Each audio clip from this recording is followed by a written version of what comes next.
Last Sunday here in New York, Orlando led the Knicks by 20 after the first quarter. Tonight, 6 minutes in, the Knicks were down by 18.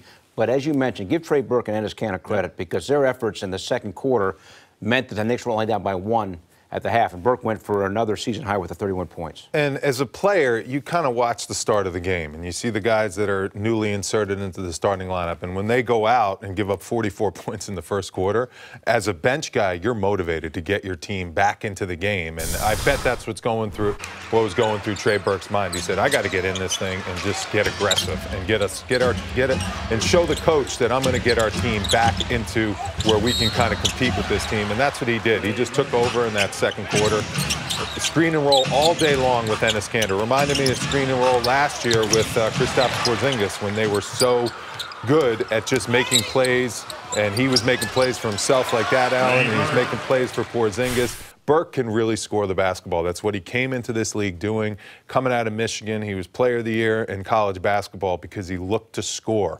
And make them take that away, and then as a point guard, you're going to be able to facilitate. You're going to draw double teams. When they do trap you on the pick and roll, that's when you're going to find open teammates. You're going to get hockey assists. You're going to get assists and make easy shots and get easy shots for your teammates. He's got to continue to play the way he's played the last two games. That's in his DNA. That's his game, and that's going to open up a lot more for other players also, not only himself. Yeah, and also point out in that second quarter where the Knicks in the second half were able to get back in the game because of offensive rebounding, and Enes Kanter a big part of that. 9 offensive rebounds, 17 second chance points, so they were able to really kind of balance the plane at that point based on their effort, and Kanter was a big part of that. Now, despite what was going on there early in the game and the Knicks very much in the game at the half, they were actually within 3 points, Wally, early in the fourth quarter, and then it was lights out.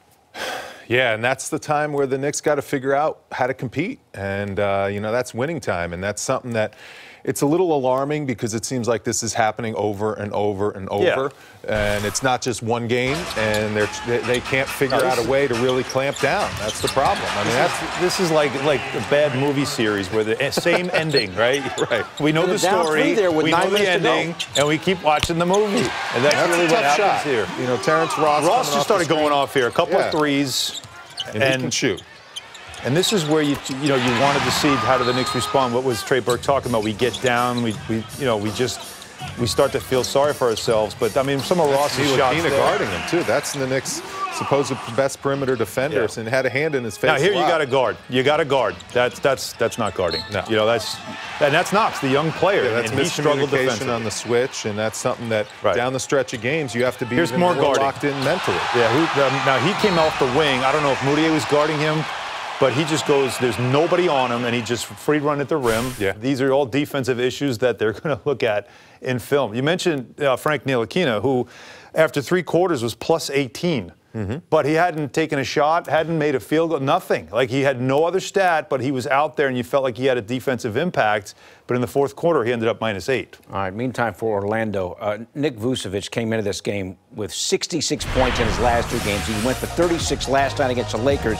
He's in our DraftKings player spotlight because against the Knicks here, 28 points, 10 rebounds. How about 9 assists, 2 blocks? Allen, 55.5 fantasy points. Almost a triple-double. Just one more basket would have made it, but he just was dominant at all the right times, especially when it was crunch time.